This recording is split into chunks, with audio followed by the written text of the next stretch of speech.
An Jabir, dari Sayyidina Jabir bin Abdullah. Tadi hadis tadi diriwayatkan oleh Imam Muslim, sekarang hadis diriwayatkan oleh Sayyidina Jabir bin Abdullah juga diriwayatkan oleh Imam Muslim. Kalau Rasulullah SAW bersabda, "Mathalu salawatil khamsi," perumpamaan salat yang 5, itu kamathali nahrin, seperti sungai, jarin yang mengalir, ghamrin yang airnya banyak. Bukan sungai kecil yang gemericik, bukan, tapi sungai besar dengan air yang melimpah. Ala babi ahadikum, dekat pintu rumahmu. Jadi gampang sekali, tangan kotor cuci, badan kotor nyebur, mandi. Yahtasilu minhu kulla yaumin 5 marrat. Orang yang punya rumah tersebut tuh mandinya sehari 5 kali. Dalam riwayat lain dikatakan, apakah kira-kira masih tertinggal kotoran-kotoran? Dijawab, tidak, sungguh sangat bersih. Mandinya 5 kali. Sangat bersih, awet bersih orang ini.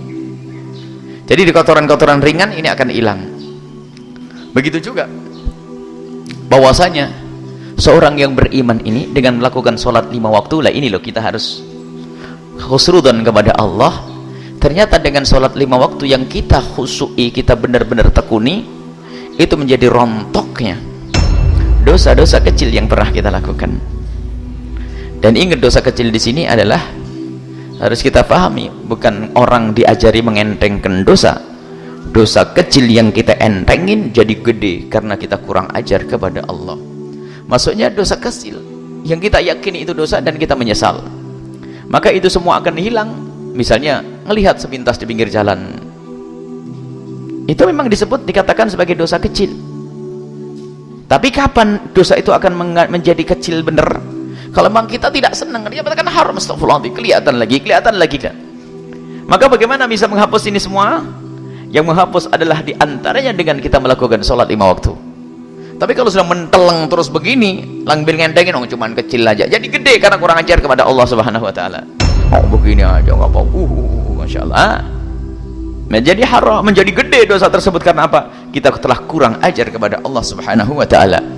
Jadi gambarkan bahwa kemurahan dari Allah Subhanahu Wa Taala, ternyata kewajiban-kewajiban yang kita lakukan itu, di samping pahalanya sangat besar yang menjadikan kita diangkat derajat kita oleh Allah, dimuliakan oleh Allah, ternyata dengan kita melakukan kewajiban-kewajiban tersebut menjadi rontoknya dosa-dosa yang pernah kita lakukan.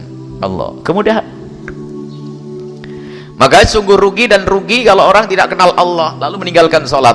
Meninggalkan sholat tidak dapat pahala, dapat dosa, maksiat tetap nggak rontok, kerugian banyak. Coba, kalau seorang yang melakukan sholat, dia akan mendapatkan pahala tabungan dari Allah. Yang kedua adalah dosanya akan dihapus.